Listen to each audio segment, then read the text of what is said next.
चलिए बच्चों, आज हम करने वाले हैं क्लास 9th के सब्जेक्ट हिंदी को सॉल्व। एक बच्चे ने बोला था इसके ऑब्जेक्टिव क्वेश्चन पूरे करवा दीजिए सर। तो आज हम उनके सभी क्वेश्चनों को सॉल्व करेंगे। तो शुरू करते हैं। पहला क्वेश्चन आया था, काव्य के भेद माने गए हैं। कितने होते हैं? तो दो होते हैं। एक होता है श्रव्य काव्य और दूसरा होता है दृश्य काव्य। ठीक है। अगला, हिंदी साहित्य का स्वर्ण युग माना गया तो भक्ति काल को। ठीक है। चलिए अगला क्वेश्चन करते हैं। इस जल प्रलय में पाठ की विधा की रिपोर्ट आज है। अनतकत सम अन्यत्र होता है। अगला है पांचवा, प्रेम मार्गी शाखा के जो कवि हैं वो जायसी जी हैं। एकांकी में अंक होते हैं, इसके शब्द से ही पता चलता है। एक अंक यानी एक अंक। ठीक है। सभी बच्चे अपना अपना क्वेश्चन पेपर का आंसर मिला लें। ठीक है। अगला क्वेश्चन देखते हैं। रिक्त स्थानों की पूर्ति करना। घृणा को उत्पन्न करने वाले दृश्यों का वर्णन विभत्स रस कहलाता है। मातृक्षुंग में मात्राओं की गणना होती है। रस के 11 प्रकार होते हैं। काव्य की शोभा बढ़ाने वाले तत्वों को अलंकार कहते हैं। जो अधिक बोलता है उसे वाचाल कहते हैं। ठीक है। वहीं सदाचार का जो विलोम है वो होगा दुराचार। ठीक है। चलिए ये सभी हुए कंप्लीट। अब हम चलते हैं नेक्स्ट क्वेश्चन पे। Match the column. तो रस के अंग हैं, तो कितने रस के अंग हैं? 4। ही पहला ऑप्शन। लहासा की ओर, तो ये राहुल सांकृत्यायन के द्वारा लिखा गया। छंद के प्रकार दो होते, मातृक और वाणी, ये तीसरा हो जाएगा। अश्रु का तद्भव पूछा गया है, तो ये हो जाएगा चौथा। आंसू, ये क्वेश्चन मार्क और ये जो मार्क किए गए हैं तो विराम चिन्ह है। 5 नंबर हो गया।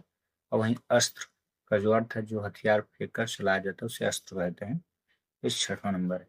ये तो कंप्लीट। अब हम चलते हैं क्वेश्चन नंबर 4 पे। एक वाक्य में उत्तर लिखना है। तो हेलेन केलर की संरक्षिका कौन थी? तो इसका नाम एनी सुलीवन था। एनी एनी एनी सुलीवन, ये लिखिएगा। परसर्ग क्या है? तो ये वे अक्षर होते हैं, देखें, ये वे अक्षर होते हैं जो, ये जो लिखा है जो शब्द के बाद आते हैं, जो किसी शब्द के बाद आते हैं, जो किसी शब्द के बाद आते हैं और उसकी विशेषता बतलाते हैं। बाद आते हैं और उसकी विशेषता बतलाते हैं। उसकी विशेषता बतलाते हैं, उसे क्या कहते हैं? परसर्ग। कवित्री नाम नाव किससे खींच रही थी? इसका आंसर लिखिएगा, सांसों की डोर रूपी रस्सी से।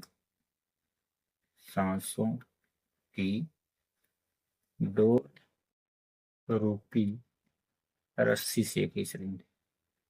क्वेश्चन नंबर 4 का आंसर देखते हैं। भक्तिकाल की समय सीमा जो थी, तो ये 1375 से 1700 के बीच थी। वही सूरज का ब्याह कविता के कवि का जो नाम था, 5वें क्वेश्चन का आंसर, तो ये रामधारी सिंह दिनकर है। रामधारी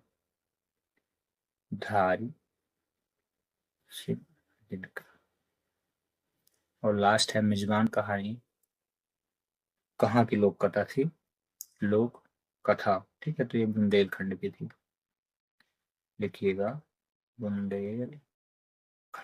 ठीक है। चलिए अब सत्य सत्य हम लोग चलते हैं, वन बाय वन करके देखते हैं। उपमा अलंकार में उप का जो अर्थ है समीप होता है, इस करेक्ट है। लोक में प्रचलित उक्त मुहावरा नहीं, लोकोक्ति कहलाती है। ये बिल्कुल ही रॉन्ग है, यहाँ लोकोक्ति होना चाहिए था। अब्राहम लिंकन का पत्र उनके पुत्र के शिक्षक के नाम, तो बिल्कुल करेक्ट है, सही करें। यानी जिनमें हम सही का निशान कर रहे हैं वो सत्य है, जिनमें क्रॉस का निशान हुआ सत्य, ये भी सत्य। रन फॉर यूनिटी 5 किलोमीटर बिल्कुल सही है, ये भी सत्य लिखें। नासा अमेरिका के फ्लोरिडा शहर में, ये रॉन्ग है, असत्य इसमें लिख ले। ठीक है। और किरण शब्द का जो पर्यायवाची और रश्मि होता है, ये भी सत्य ही है। ठीक है।